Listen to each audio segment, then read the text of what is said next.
It's the Green Rush Nation podcast. I just had the bluest dream that you've ever seen, and I can't believe that shit was green, cause it hit so clean, and my history is a mystery. I don't give a fuck, I just hit the tree on the 5th degree. We don't pit for free. If you don't got 5 shit, get up and leave. It's the Green Rush Nation podcast.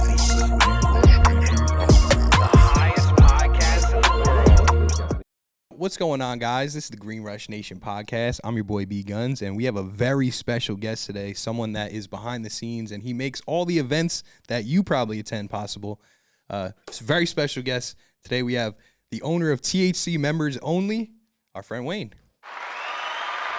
Appreciate you coming out. Thank you, B-Gunz. I'm very honored that you guys gave me a call to be out here. Hi, everyone. My name's Wayne from THC Members Only.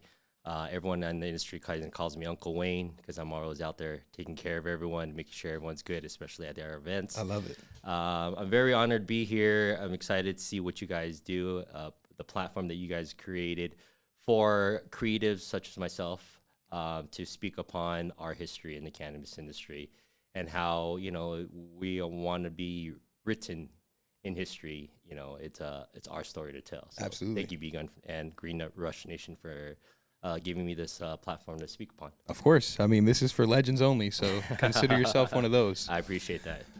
So here at Green Rush Nation, we don't want to just know about your ventures in cannabis and the industry, but we want to know about your first interactions with the plant. Do you remember your first time smoking? My first time smoking, oh God, my mom's gonna hear this. The first time smoking was somewhere in high school. I actually sold it before I smoked it. I didn't come from a family that was well off.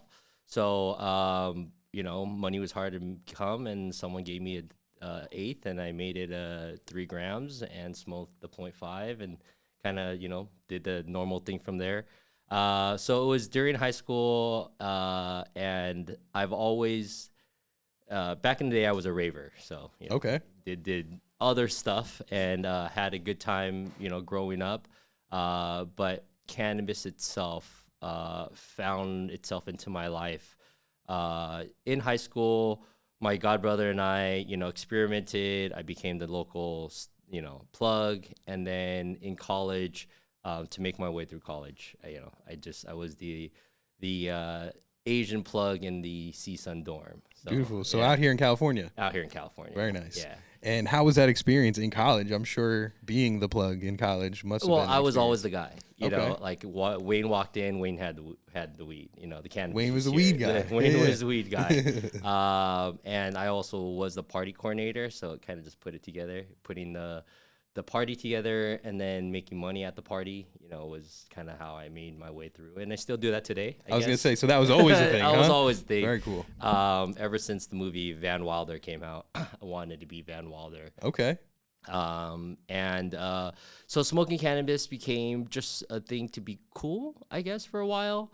And also, fund, my living. And then eventually when Prop 215 came out, I really dove into what cannabis is versus just like a drug. For sure. Being a first generation immigrant, cannabis is a drug. Yeah. That's how I was raised. Absolutely. But then I realized, oh no, it's a plant.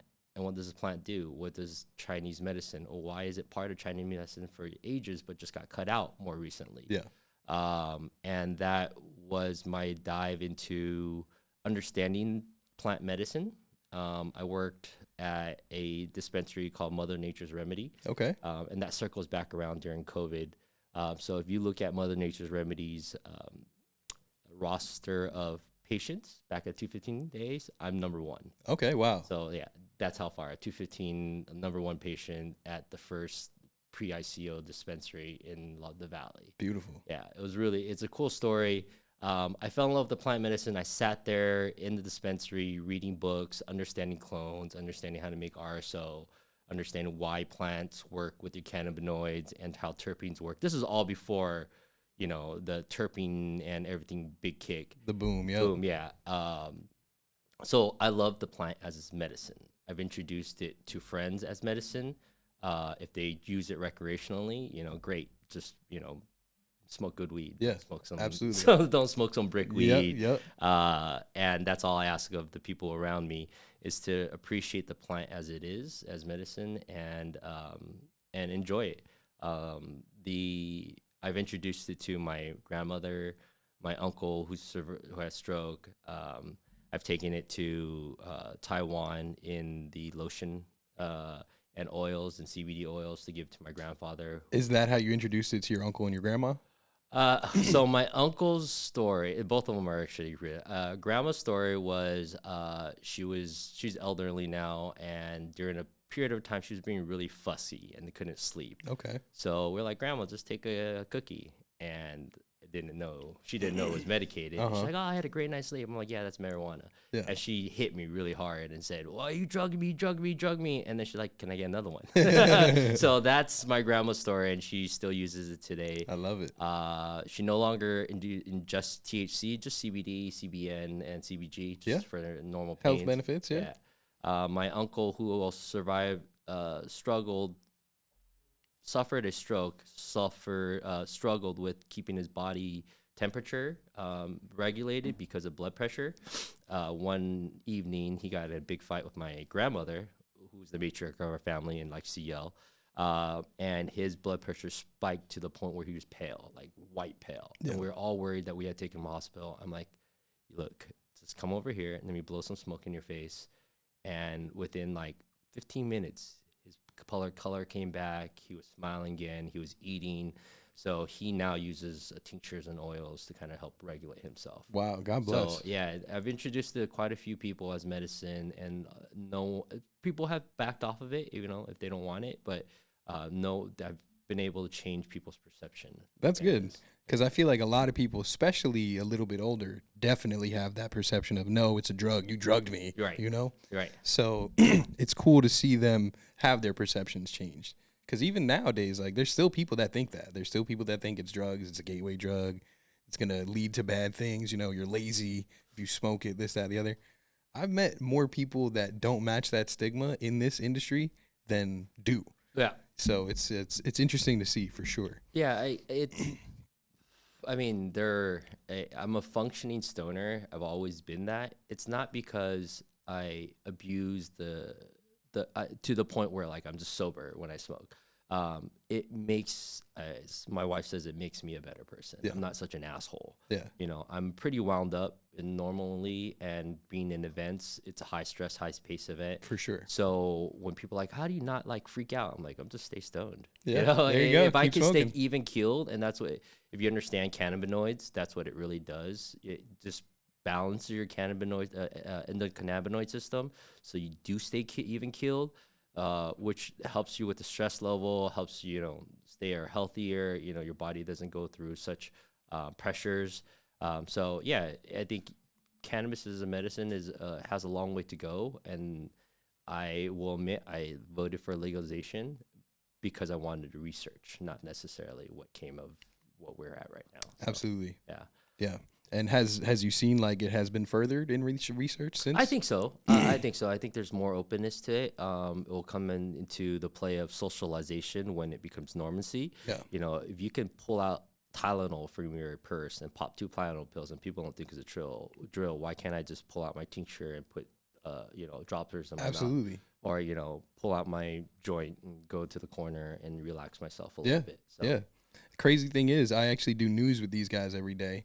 And we just did a story on that, how the the thought just flew out of my head. But what were we just talking about? Cannabinoids and how it helps balance the system. Gotcha. It flew out of my head, but okay. It'll come back. It'll come back. But so obviously you did a lot of events in college as well. When did it click in your head for you, like, okay, now I'm just going to do cannabis and events? So it was right before COVID when legalization hit. I was already doing help Dr. K from Kushtok help with coordinating one of his cannabis events, and that was one of the first legal licensed cannabis events after Prop 64. Okay. And I just saw an opportunity there where for events, It's especially in the legal license aspect. You have city officials and licenses and permits and insurance and, all these things to put together. Where back in the 215 days, it was a very gray area. So no one really knew. But now that there are guidelines, you have to follow those guidelines or interpretation of the guidelines. And that's where I really stepped in 2019. So events itself has been evolving in the cannabis space. When I got into college, I was, wanted to be the Van Wilder in my fraternity and in the Greek system. I was known to throw the biggest parties. After college, one of my friends, his uncle owned a event rental company or started one. I was employee number 25. Wow. When I left as the VP of that company, there was 968 employees. God bless. Started with 10 trucks. We went up to 116 trucks. Wow. Now the company is the largest in the nation. Beautiful. So that's my background in events is not many people know how I can throw almost any event. Yeah. My events start with like the Emmys to the Golden Globes to multi-million-dollar weddings to Playboy and mansion parties and stuff like that. So Beautiful. I've been around. I've seen quite a bit of stuff that and been to quite events that people only wish they could. For sure. And now what I want out of all my experience in events is create that event that people have never been to and always wanted to. Yeah. And that's where I saw the cannabis world. Okay. So there was an opportunity to really create this lane for myself. Events is part of socialization, part of business, part of what people do in marketing. There were so many cannabis producers, but no one coordinated them. Gotcha. Like, people have the money. Yeah. They want to throw something. Yep. Great. How do you throw it? Speaking with the guys here, the event starts at, first time you do an event, setup is 3 hours, and it comes to 30 minutes. Well, when you put me in, it's 10 minutes. Yeah. Put me in, coach. I got you. Yeah. And that's usually what my clients are able to do is they have this grandiose idea. And to bring it to fruition, I have to knock them down to earth a little bit. But then okay, this is what we're going to do. How much money do you got? This is what we're going to do. Okay. Now the city's going to let us do this. Let's input this, and really just expand and grow, not burn too many bridges. Yeah. And that's what events end up. A lot of people have done in events is burn too many bridges. Unfortunately, there's a lot of moving parts, so you can't keep everyone happy, unfortunately. Yeah. But so a lot of those events you just named were not cannabis events. So Yes. How does that tie in to cannabis? I'm sure even though it's not an event, there's still a heavy portion of it. Well, a lot of my previous events weren't cannabis. Back in those days, I was just the guy that came around and they had the cannabis. But the way things are evolving today, people are now understanding cannabis. Cannabis can be part of an event without being taboo. Yeah. More large-scale events are allowing cannabis brands to advertise and sponsor. Just did Rolling Loud with Steezy, and they did a activation. They also had Backwoods there, Zigzags there. They had a dispensary brand, Rainbow was there. So Rolling Loud is now a premier platform for the youth generation of hip hop. Yeah, and they're allowing cannabis to come in. EDC has the same theory. I work for Catalyst Cannabis, and we did Cali Vibes. We set up a booth at Cali Vibes. So these public events are going to now, they're going to take cannabis money. Yeah.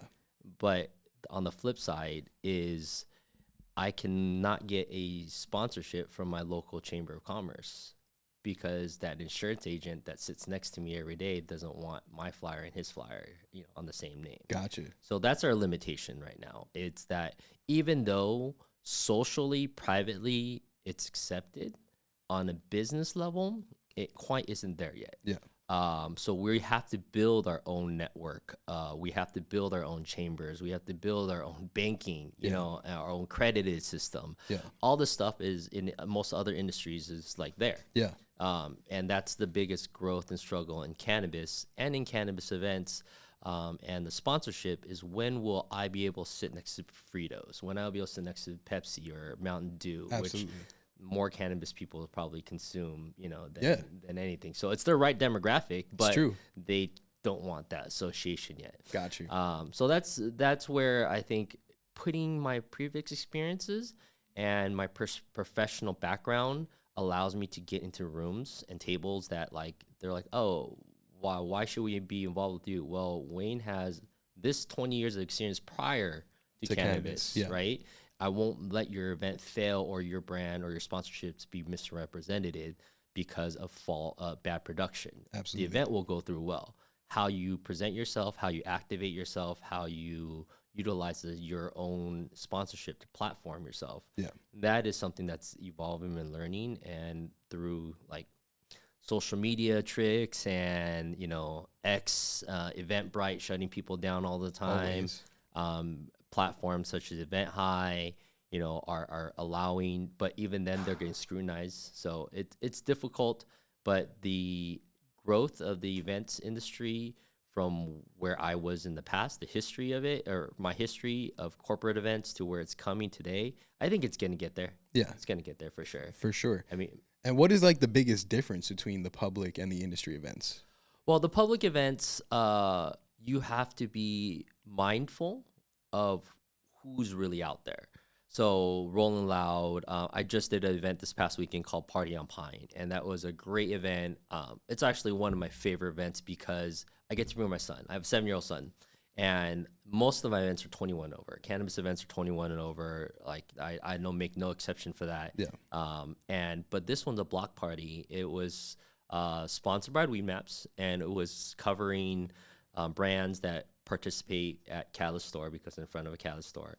And I shut down a block from Pine between 3rd and 4th. And it was just local DJs. I had Gutta Gone, Dread Kennedy Show, some local DJs. Cannabis brands were out there promoting, but not giving away any cannabis product.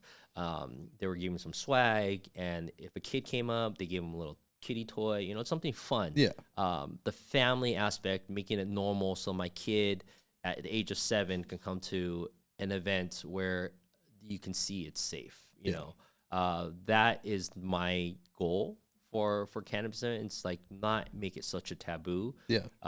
That, you know, you can be accepted when you're out there in the public consuming cannabis. So public events are truly just for the aesthetics, the capturing the general public view of acceptance of cannabis. Yeah. And the sponsorships of that event, instead of being in a store that only sees 300 people, now you're seeing 2,000 people. Yeah. And it may not be all your demographic, because they might all smoke cannabis. Yeah. But they will remember the relationship. Oh, you know, I got this bag from, you know, Cam, or, you know, I got this from Wizardry, this hat from Wizardry, you know. So those correlations that they can't do in the dispensary is really the street marketing, the mass marketing, and that's public events. Absolutely. Industry events is really just to, like I said, when we're building our network, and this is a great transition to the show that I do. It's called a network show. It's done with 3 partners, Nam, Shay, Mikey, and the Goodfellas Distribution Group. And they put this on event because there wasn't enough events that brought people, like-minded people of the industry. Okay. We're not there to sesh. If you want to sesh, cool, so smoke up. Yeah. Try your shit. Yeah. But the reality is we're here to create a future and build a business, and the business starts through a network. If one day I have 4 distros and they all have different strengths, and someone wants to come in with a brand and start a brand, I can give them the direction and way I want to go. And that's really what the industry has been missing, from being like the old 215 days, where it's really like like, we don't talk about what I do. You know, like I knew a lot of owners, but they were, you know, art dealers, whatever. They were anything but a cannabis grower. Of course. And now you can confidently say, oh, I'm in the cannabis industry. Absolutely. And then what does that mean? What part of the cannabis industry? How is this a true industry? Is more of the private events of the industry. And I think that's where it needs to be less of a money grab a lot of times, because these brands overall, cannabis is struggling. Like you don't make a lot of money in cannabis anymore. So if I'm spending all my marketing budget on one event and I'm putting all my eggs in one basket, I always tell my brands, you're shooting yourself in the foot. Yeah. You know, you have to be able to spread yourself out there because it is a California market. It's not a valley market, you know, or it's not like those days anymore where you can make millions of dollars just sitting in your garage, in the valley, or in New York, you know, wherever it is. There's always still that business model. So the industry's growing. Private events are really, for the industry, are about lifting up each other, lifting up the industry, and that's the platform I try to grow. And then there's the private events where it's like a brand doing something particularly for their consumers, or organization doing something for their, you know, cooperatively following, with cannabis usage in mind. And those are always fun, but there's, you know, it's like a house party. There's always a legal liability, you know, and risk behind it. But the private parties thrived for a long time because it was in the gray market and the gray area. So every event I did was a private event because then the cops can't come in. It's a private event. I'm not selling any tickets. But today I can see the cannabis laws evolving. So eventually the cities are going to make me get a city special events license for any cannabis events. That's unfortunate. You know, they make every step of the way harder, but it makes sense. You know, it does make sense. And just to touch on the public that you talked about, the public events, I think it's really cool, like you said, that they're setting the example. Because if they can show that, hey, we could be here and you can have 7-year-olds here and you don't have to worry that they're going to come up to us and see cool packaging or whatever. As long as the regulations are right and people are following the rules, it could be done. No, absolutely. I think that's where I excel, you know, being in the cannabis industry, you know, pretty much all my adult life, and understanding, having a love for the plant and respecting it, right? But then also respecting the duties of the police, the fire, because of the events I've done, and understand those 2 rules has been able to put me at a table where, like, hey, I understand where you're coming from, understand where we're coming from. I'm not going to stop an adult from lighting a joint. If you're going to cite him, cite him. But the way I can stop him is, hey, you know, please step away from the building, whatever it is by guideline, right? And I feel safer when, innately personally, when I'm around a bunch of stoners than a bunch of, at a rave scene or even like at a bar. You know, I never know what's going to pop off at a bar. Of course. Yeah, especially after 1:30, like you really just never know. Never. So, you know, the working publicly, working in the city, following those guidelines, understanding the guidelines, and then knowing where I can push them. But always ensuring public safety has been my, what set me apart. You know, people, when you're a money grab, you don't care about my public safety. You're just like, get as many people in here, give me these brands. No, there's only 50 brands that fit in here. There's only 200 people. Well, then I won't make any money. Then you shouldn't have done the event. It's true. Like you should ask me before if you would make your money on the event before you spent out all the stuff. And now that I've done this for 5 years, people are coming to me in that manner. It's like, Wayne, will I do okay with here? And as a consultant, I tell them, no, you won't, but you have a great model. You know, you just got to hone it in and figure out what's important to you. Is it a headliner that performs? Or is it your venue doesn't have to be this extravagant because, you know, you're still missing parking. You're paying all this money on parking. Whatever it is that will help improve your event and make it evolve and not everlasting, but continuous, is the success of an event. So working with the city, understanding the requirements of them they want with public safety has really been my uplift because not many people have that background. And it's super important. You see, like, even with like the Travis Scott concerts, stuff like that happens. That'll ruin your career. You know, like that'll ruin your whole event. If you have an event that's going well, something public safety happens, that's it. Say goodbye to your event. For sure. That's what people don't think about cannabis. We're stoners. Like I'm innately just free flowing, relaxing. But I take my job as an event coordinator real serious when it comes down to what my clients are looking for, and what the industry is looking to do. You know, it's evolved from let's set up some tables and everyone can smoke. Let's put out some turkey bags and you can buy weed and come over and smoke, to the point where like people want to be engaged. Of course. You know, socialize.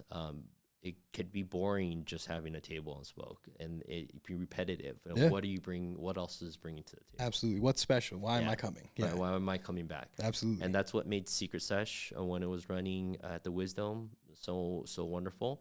I'm glad you brought that up, bro, because I came out here about 4 years ago, and one of the first events that I attended out here was at the Wisdom. No shit. And what a fucking dope spot. Yeah. Like, I couldn't believe the projections on the wall. The acoustics in there were good. Like, everything was a good vibe. You could smoke in there, too. And I drove by, and it's gone. I'm like, where the fuck did that place go, bro? You know? Okay, so the funny thing is I'm a great event coordinator. It's so good that I burn out venues. Okay. Like, people keep wanting me to do stuff there, and then people realize, oh, I can do stuff there, and then all of a sudden the venue's burnt because too many people have done shit there. Yep. And that's to toot my own horn a little bit, but that's just kind of in reality of the cannabis venues that I've put out. Wisdom closed mainly because the last event that I was done there was the ZA Olympics, and they didn't have a certificate occupancy. I had to file for special event permits. I didn't get the permits. This is a great story. Sitting at the Wisdom 40 hours before the event, get a call from the permit guy. Hey, there's no certificate occupancy here. You guys won't be able to have your event. Wait, what? I've been working on this event for 60 days. What are you talking about? Yeah. No, they won't let it. Call everyone, call city officials. Everyone's calling. Finally, the building safety guy comes and says, yeah, we'll let you do this one event. That was 24 hours before my event. That's crazy. 24 hours before my biggest event of the year, I didn't know it was going to go off. That's crazy. I am sweating. I'm sitting there like crying inside, praying to every god I know. I was literally going to say, what do you do in that situation? Because, like, Smoke more weed. Yeah. But in terms of, like, announcing, like, you don't want to announce it and cause a riot. Every time I do a licensed event, that's my gut, like, sitting there. The city of West Hollywood, when I do the West Hollywood, they didn't give it to me till 48 hours before. Jesus. Oakland was a little better. That one with Grace of Greens of Grace Production was like 5 days before the event. So you plan out all these sponsorships, you plan out the police and everything, and the state won't give you the license until the city says you have the license, but the city won't give you the license until the state says you've met all your requirements. So it's a lot of back and forth, and that's what made where it's been very difficult for the growth of cannabis events, legal licensed cannabis events. Absolutely. Yeah. I mean, even just, what was it, 2 weeks ago, we were down at the Farmers Cup in San Diego, and that was the first licensed cannabis event in San Diego. Previously, it was private. Yeah. And that's how they ran my private business model. A lot of people end up doing that because it was the greatest loophole. As long as you didn't sell tickets at the door, you're a private event. So many people have approached me and said, hey, Wayne, I have a cannabis license, the event license. You want to use it? I'm like, great. Give me $15,000 more. Like, why am I giving you 15? Well, you just paid $3,000 for your license. Amazing. You got to pay $7,000 to use your license. Yeah. Then you got to pay $3,000 to the city to get a permit to use your license. Then you go back to the state and get another $3,000 for the event that you want to throw. Yeah. So $15,000. Yeah. Well, think about that. You just before you even threw your first event, you spent $20,000. If you do a 10% return model, you have to raise $200,000 to get that back. That's crazy. Tell me one cannabis brand that will give you $200,000 today. Very few. Yeah, and then but Toyota will, but Yeah. Toyota won't give it to me because I'm a cannabis event.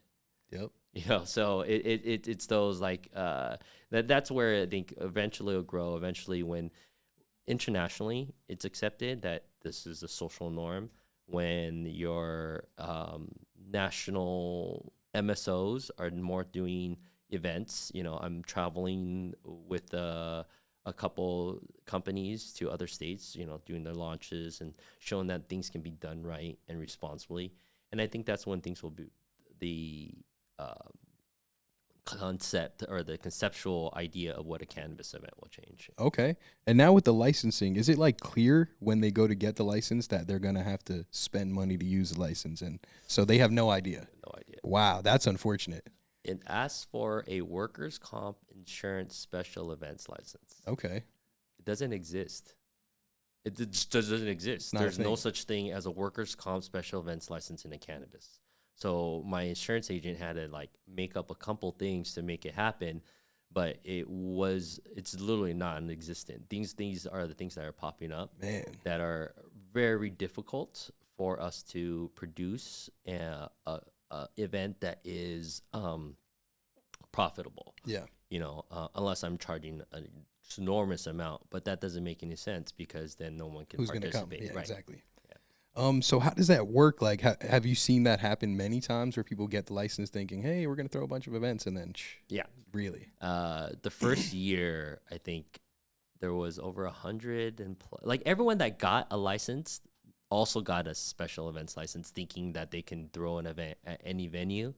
But then when you read the guidelines, like you needed all these checkpoints and they realized, oh, that's a frivolous license. A lot of them were using it to hide their sessions. Oh, I got a special events license. We're all good, But the reality is the venue themselves didn't know what the guidelines were. So they're like kind of turn the blind eye, take your money. That's fine. Yeah. You had your license, right? Yep. Yeah. But now I think the cities and the states are better understanding how to make money. They've turned to people like my partner and myself and wanted us to come in and say, hey, we want to do something. We're not sure how this is going to work, but we want you to be part of this. Yeah. And which is the pinnacle right now of my career. I don't know how much more of the cannabis industry events itself is going to continue to excite me other than, go internationally, Absolutely. Spain, or, I just did New York. New York was different. Okay. New York's a different beast. Yeah, we did a steezy launch in Manhattan. Okay. At the Nebula. Very nice. One of the newest hot nightclubs out there. And how did that go? It was good. It was just a lot of wink, wink, nod, nods, and like, just give me my money. There's a lot of that in New Yeah. York. When was that? This was the beginning of this year. Okay. So so that was in January. January. So a lot of the stuff in New York's already gone, but we were having a crisis there where these places were just the unlicensed shops were popping up, but they were having whatever in there. Like it was insane. Like I literally bought Debs, a shatter from a random shop, brought it home, put it in the banger, and the next time I went to go take a dab, it looked like there was like Rice Krispies in it, and I was like, did something like fall in my nail or some shit? I'm like, that's weird. So I just cleaned it out, took another dab, went back, and same thing. It looked like there was Rice Krispies in there. I'm like, what the fuck is this? But that was that. I was like, I'm done with these illegal shops. I don't give a fuck. Like, if it looks good, smells good, I'm not buying shit. I believe there was this something I read that flour will always stay in the streets, but the manufactured stuff will be in the stores. And I truly believe that. I think the flour itself is something that it doesn't belong in a chemist lab. Yeah. It belongs grown and it belongs with diversity in cultivars. But whatever needs to be extracted, the study of it for medicine, RSO or the extraction, those are all going to come out of the store. And it's safer. I think it's safer out there. I agree. I agree. I mean, it's the flour that sucks because at the end of the day, it's a product that can be that has expiration date. Yeah. So the fresher it is, the better. Just straight out of the garden is always better. It's true. Yeah. But what people actually don't realize is obviously when you're dealing with a fresh product, then you sit on it, it loses its weight, it loses its potency, it loses a lot. Like, it changes its chemistry, how much exposure you had to air, water, moisture can affect, the structure of it. And also, they talk about microbials. Every time you open the bag and you flip it to another bag and you change it to another container, it all affects, how it can be contaminated. So those are very interesting and new things to figure out in the cannabis manufacturing. Everyone's kind of been waiting for the new, I can go cross state lines at least, and then eventually state lines going to go to Canada. I'm going to be able to export. Yeah.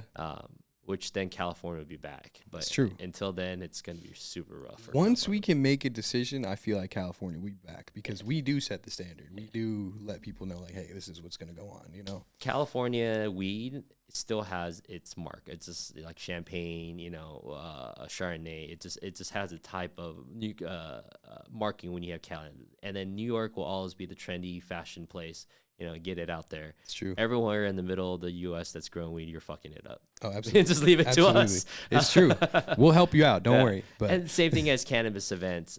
Going down to New York, I didn't know if Hollywood would work in New York. Yeah. Like I bring L.A. That's where I'm from. I Okay. started in the nightclub scene, and so every event, it's that experience. I grew up, in the nightclub scene in the 2000s, and every night you had a new go-go dancer, you had a new DJ. Eventually they had these performers. Now you go to a nightclub, it's all about the interaction and the fire dancers and some sort of show. Some kind of show, right? Dinner, show, dance. So I'm trying to bring that into cannabis. I like that. Yeah. I think that'd be really cool. Well, one of the thing is and I brought that to New York and it worked. I brought a snake lady and a juggler and a sword swallower, and there were not very many options out there. But the production company I worked with brought it and it worked. And New York people smoke. You can tell them not to smoke, but when you say once someone lights up inside, Absolutely, it's fucking game on. over. Yeah. And so New York was fun. Bringing LA to New York or Hollywood to New York is fun. I'm looking forward to bring it to, Michigan, Arizona, Nevada. All these other states are opening to us. Having that root in LA nightlife, it is interesting because I didn't think it would work. Yeah. I didn't think it would work, but everyone wants that different. You got to think about it like this, bro. This is Hollywood. This is LA. This is the entertainment capital. People come here to be entertained. Right. So if it works here, it must work elsewhere, It has to. But so going in from the non-cannabis events to the cannabis events, what was like the biggest challenge? Stigma. Breaking stigma from my parents. Being a first generation immigrant, like cannabis was a no. Yeah. And then having that be able to say, hey, that's what I do for a living. And then bringing my mom and dad to an event. I used to take them to all my events. Like my mom loved the after party for the Golden Globes. Okay. And so I used to take her going to one of my cannabis events and not disgusted, but overwhelmed by the smoke. Yep. That was what changed my mind. Like, okay, how am I going to change it? But yeah, it just breaking the stigma of what cannabis events are. About a year ago, I realized that a lot of my events are, again, people's firsts. So I'm popping the cherry for a lot of them. For sure. So I'm like the first rave, the first concert, the first cannabis event. Yeah. And I take that with great pride because now I'm first. Absolutely.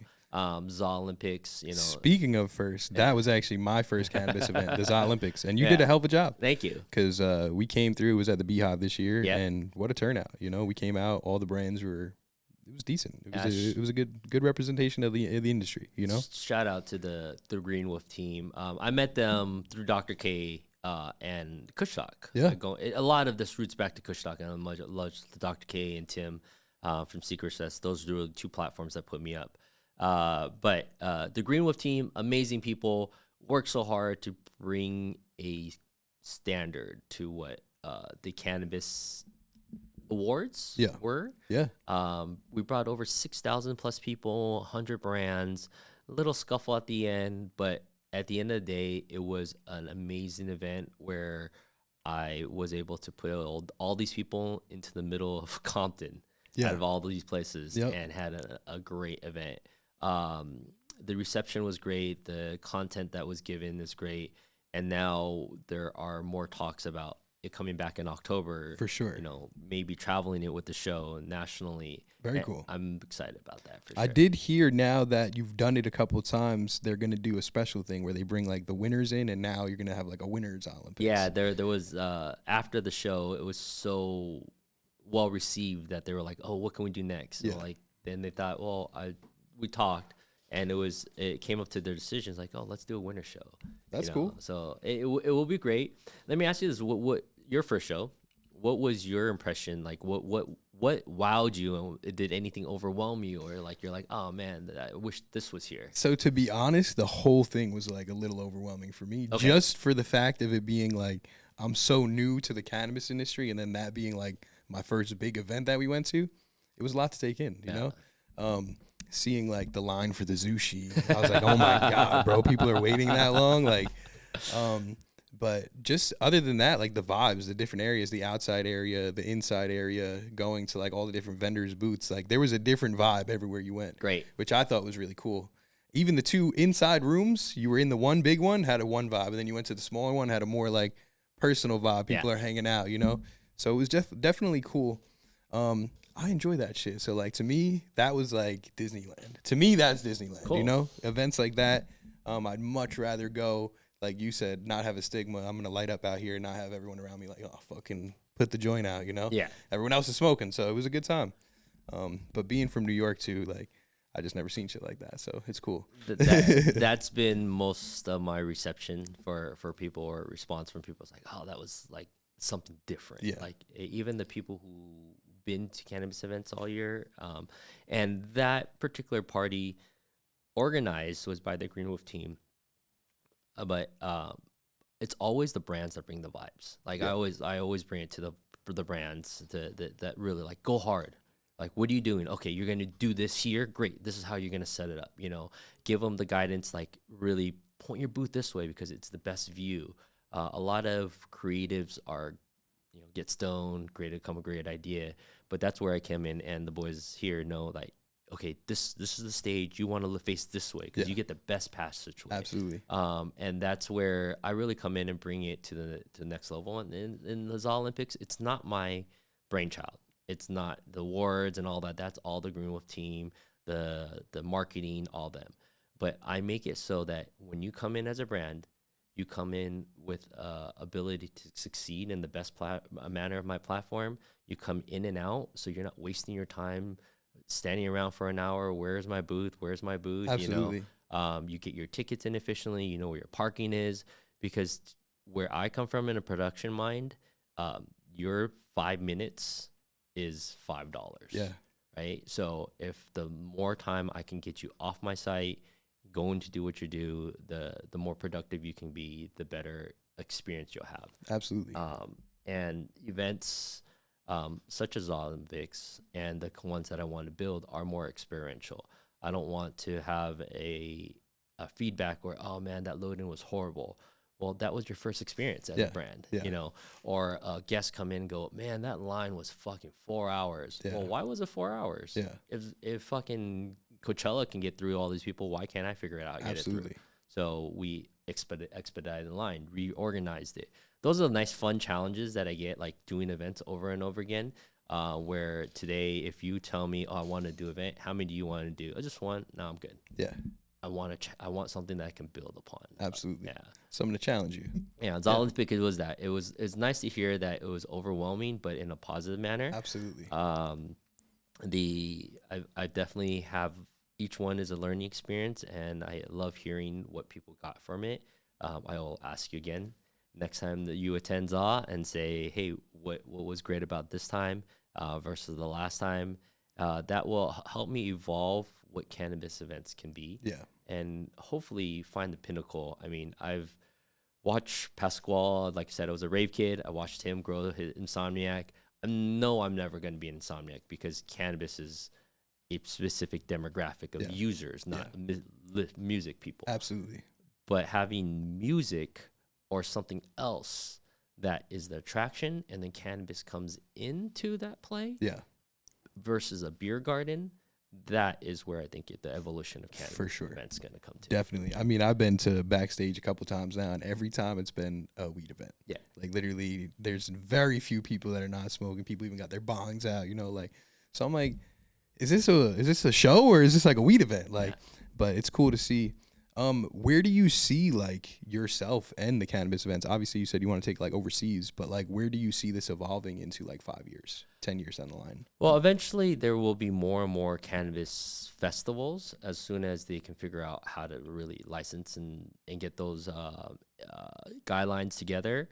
But in the public scene, I think more and more festivals are going to allow cannabis villages, and I have a formula, and anyone wants to come find me, I have a formula to make that work. Okay. But the cannabis event as a whole is just going to evolve. For example, 420. it used to be the biggest day for cannabis events. 100%. High times, everyone's doing it. Yeah. Where do you spend your money today for 420? Go to a dispo or something. Yep. Yeah. So why am I gonna go find a $400 festival or to go spend for when I'm supposed to go buy weed? Yeah. Like I'm supposed to go buy weed It's and true. smoke it, right? That's actually funny you brought that up because that was one thing I did want to mention. Being at these weed events, I feel like the people are coming for weed opposed to the music events. The people are there for the music. Yes. So now the weed is the extra cool part. But now these big like cannabis events that have performances, I almost feel bad for some of them that get on stage because it's like, no offense to you, bro, but they're not here for you, you know? So like if you're not getting the reaction you expected from the crowd and people aren't interacting like they usually would at your show, think about what kind of event you're at, you know? And that's why I was like, super interesting to see, like, because if that was a Gucci Mane concert, like at the ZA Olympics, a lot more people I feel like would have been into the music.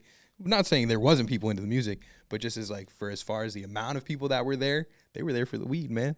You know? It's always that, and, you know, and it goes to what you're saying about the future, right? Yeah. The future of cannabis events, unfortunately, are going to be somewhere between like what I did for a block party, a 20-person private event in front of a dispo, or like a public event in front of a dispo.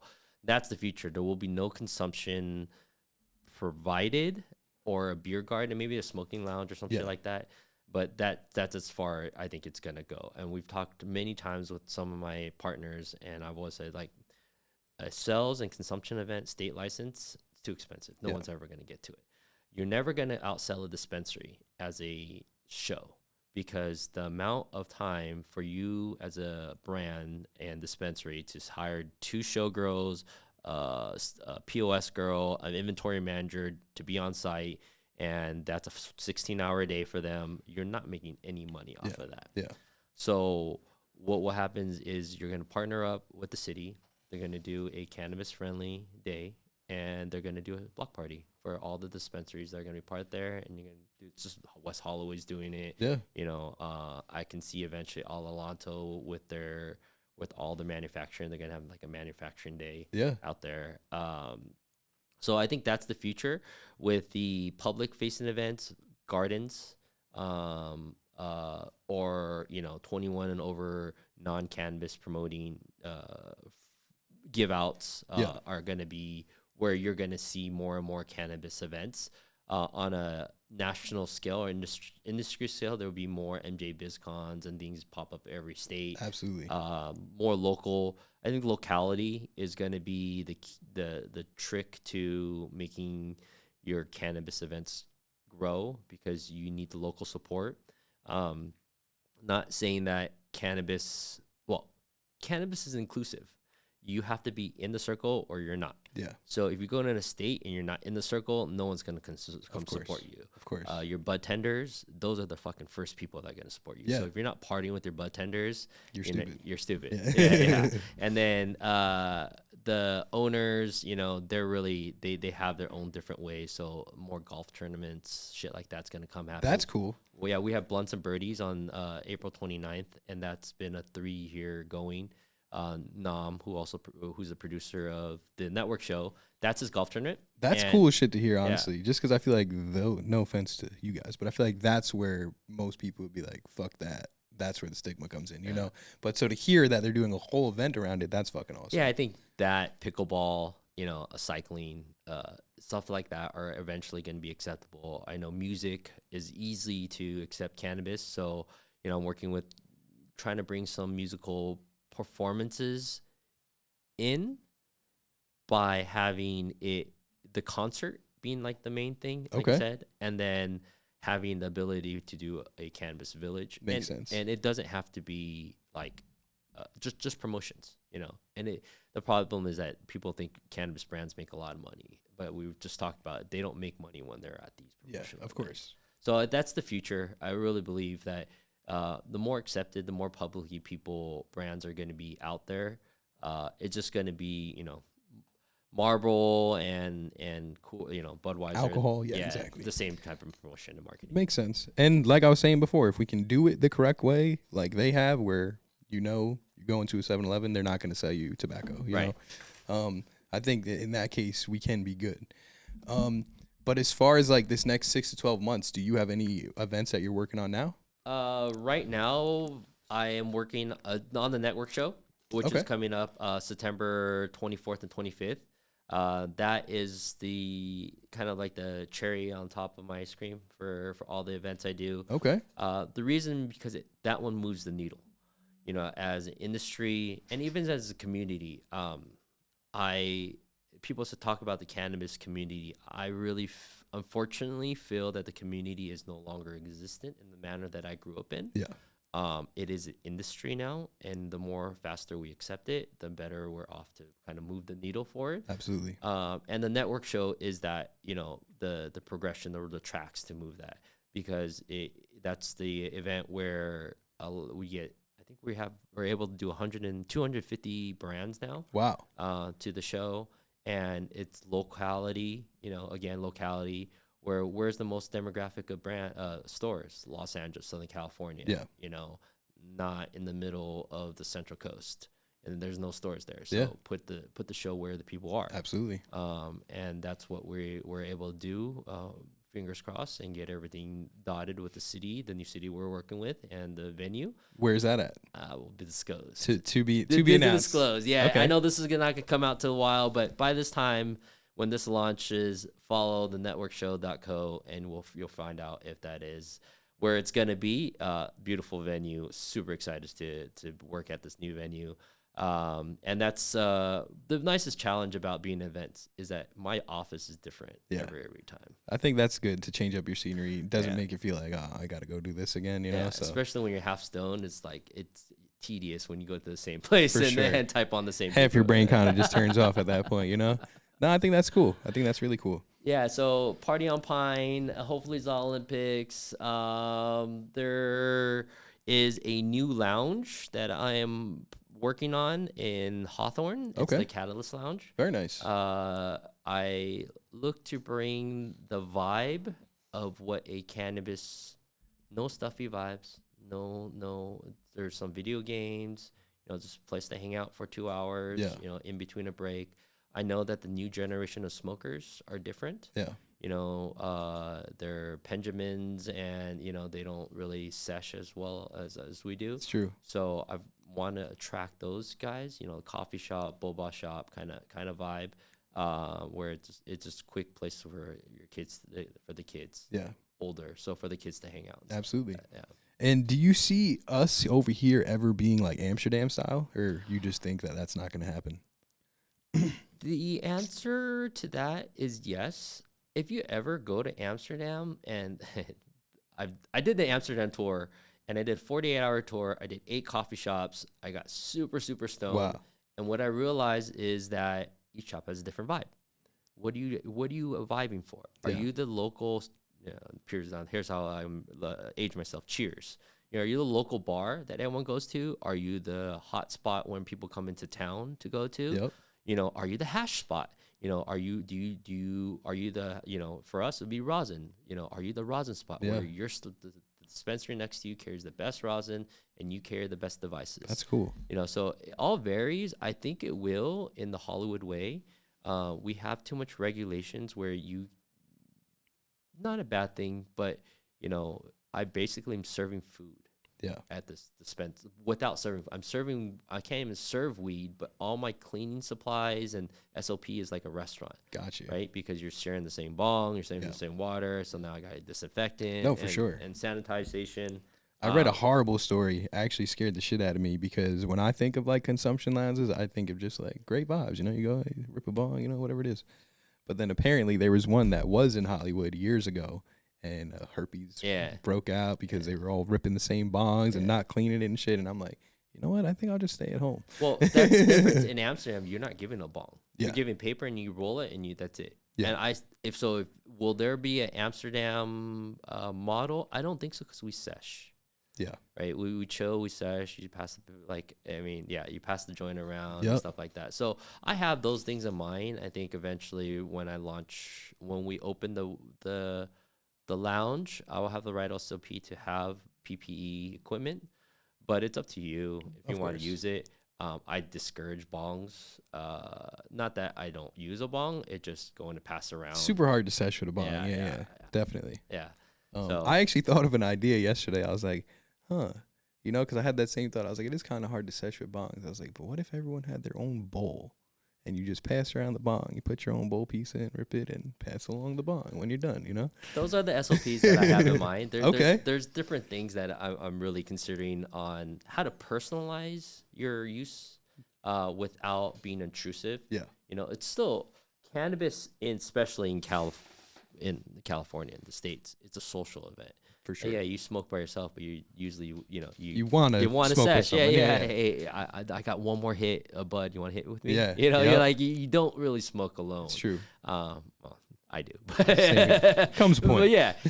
However, if there's an option, you smoke with a friend. Absolutely. And those are, again, the social, what I want to do, changing the social normacy of cannabis and like writing that history is that, hey, one day you and I can just be outside a coffee shop, someone smoking a cigarette, you and I would smoke a joint, and, you know, just no one's going to flinch. Be what it is. Yeah, no one's going to flinch. But that goes down to, I think, the death of a consumption lounge is that if everyone has a normacy to smoke wherever they want, why would they ever go to a consumption lounge? Of course. Amsterdam has a very strict social guidance of you don't smoke weed. When I lit up my joint and people kept looking at me, I'm like, oh, I'm sorry. Yeah. Like, I heard you're not supposed to smoke here, Social but I didn't. etiquette. Yeah, I didn't know so. Yeah. LA, we don't have that social etiquette. We light up wherever we want. I'm from New York too, bro. That's the same thing. Like, it don't matter where the fuck you go, you're gonna smoke. Oh yeah. Especially my friends, they don't care. Funny that you said that gauge too. Like, once one person smokes, then it's over. Cause like that's my gauge. Like coming from New York, wherever I go, I'm like, I look around. If I see one person smoking, that's it. I'm smoking. Like I don't give a fuck. You know, if they can do it, so can I. The smokers it's just a domino effect. Yeah, it's fun. So if you ever attend one of my events, you'll know it's one of my events because I'll have one laser in the corner, and it's on in the middle of the event. Beginning of the event's always on, and I'm like, people ask me, why do you have that light? You can't see it. Wait. And the end of the night, it's perfect. You see all the laser beams and everything because everyone thinks smoked out. And I always laugh like, yeah, if you ever stay to the end of my event, that's how I judge how my event went. Yeah. Because if I could see my laser beams, indoor, outdoor, I don't care. Like, you'll always have a laser beam in the corner, like one of those party laser beams. Yep. And that's how I judge that. So I was actually just about to ask you, is there one thing at all your events? And I guess it will be the laser. Yeah, the signature is a laser off the top of the stage. Very cool. I like that. Other than that, you know, again, public safety will always be my big thing. Communicating with the brands. I tell my team, like, over communicate with the brands. If they can always tell you they didn't see it or they didn't hear it, but you gave it to them. Of course. You know. And then with the participants, I ask that they don't be greedy. You know. Of course. Every time, and I this is why I don't really ask for any weed every time. It's given to me. I love it, and I'm super excited of it. But that's $20 that he just gave you, right? Of course. Imagine nothing's free. Yeah, everyone turning around is like, here's $20, here's $20, here's $50. You know, you'd be like, what the fuck? Yeah. But that's what they're doing every time they're giving you a joint. You know, and it's built in the old culture where it's like, oh, I'm going to an event, I'm going to get a bunch of free weed. Yeah. No, support the brands. Absolutely. You know, even swag, it costs money. For sure. You know, if they give you swag, if you don't wear it, pass it. If you want to wear it, rep it. Yeah. You know, so these are the things that, if you want to be part of the community, that's how you be part of the community. And then if you want the industry to strive, you've got to help. You got to participate. Absolutely. Yeah, it's still a cooperative industry. For sure. Yeah. So now in today's day and age, what's one piece of advice you would give to someone who's thinking about getting into cannabis events? If you're thinking about getting into cannabis events, don't. Not that don't unless you don't need the money right now. Okay. Just because it's a growing industry. It's hit its green rush, what we called it, and now it's trying to figure itself out. Yeah. If you get into it now, you're fighting a bunch of veterans people who've been here for 6 years beating the same bush trying to get the shit out. Yep. And they're finally figuring it out. Like, reality, a lot of my friends are finally figuring it out. Just scratching the surface. Yeah. And I'm so proud of them. And I'm so proud of what it's being evolved as. But it's not for the weak. It's not for the kids. You know, your entry level job is a bud tender, and that's at 21 to 24. And then you move up your chain up there. You know, if you're at 26 to 29 and you get a sales job at a brand, look at your dispensary shelf. How many brands are there? That's how many sales jobs there are out there. That's you know, true. You want to go into manufacturing? Great. Manufacturing is going to be amazing, but that's still manufacturing. Yeah. You know, and people, oh, Wayne, why don't you do events? How many events do I do a year? I do 12 large events a year. Yeah. And there's not enough business out there. It's true. So my event, if you're asking me now, don't. Okay. If it's an industry to grow into, yes. If you don't need the money and you're really looking to make something, a name for yourself, there's nothing better than a low platform, you know, to step into. And then you step up and step up and step up. Yeah. You know, but like where it came from my personal experience, it was scary as fuck. I'm sure. If it wasn't for the COVID and having everyone reset and me meeting a bunch of brands and making friends as a buyer of Mother Nature's Remedy in Woodland Hills, you know, for the duration of COVID, I don't think I would have been where I am today. Yeah. You know, without the support of friends and partners, you know, from shows of Kush Talk and Network and Blunt Talks, Secret Sesh, you know, Za Olympics, Catalyst, you know, these brands didn't find me on day one. Of course. You know, they entrusted me to do one event, then another event, then another event. And fortunately, I'm where I'm in today because I do good business. Yeah. And trust is built. So, you know, you can't. It's not given. Yeah. So that's good. Yeah. And if there's advice I'd give to the kids, do good business. Don't fuck yourself on the first BA job that you have. Absolutely. Just be honest. Yeah. Most of the time it translates. It will, especially in the cannabis industry, because it's not easy. Yeah. It's not easy to find people that are willing to work and not steal. Absolutely. Yeah. And the one thing we have is our word. So if you don't think you can do something, say that. Yeah, absolutely. You know, let them know. Like, hey, like you say, hey, I think you're thinking a little bit too big. You know, let's dial that back a little bit. But I think that's good. But we are getting close to the end here. So is there anyone else that you do want to give their flowers to? Shout them out. Shoot, there's a lot of people in my life that I have been here for me. You know, my family, my wife, my kids, they sacrificed a lot. My family at the Catalyst family's really been able to elevate me. Kaden and Sahida from Medicated Barbies and Kush Talk, Tim Brown from Secret Sesh, Sam from Blunt Talks, you know, all my network family, so many Green Wolf, so many people who put me on their platform and allowed me carry the weight of their events. I'm very blessed to be part of that. And thank you to you guys, especially for giving me the platform. I haven't done a podcast in a while, and it's been good to talk to you. Good. It's been a pleasure having you. I learned a shit ton today, so that's always good. Cool. Definitely. Where can the people find you? THC Members Only Club on Instagram. You can find me at your next event. I'm probably running around in the background. Just give a shout out, you know, say what's up. My name's Wayne. You can call me Uncle Wayne. Again, thanks to Green Nut Rush Nation, and we'll see you at the network show. Yeah, unfortunately, that's it for today. I hope you learned as much as we did today. But like we say every time, go like, follow, subscribe, tell your mother, your brother, your sister, everybody. That's it for today's podcast, and we will see you next time. See you at the next event. I just had the bluest dream that you've ever seen, and I can't believe that shit was green, cause it hit so clean, and my history is a mystery. I don't give a fuck, I just hit the tree on a 5th degree. We don't pit for free. If you don't got 5, shit, get up and leave.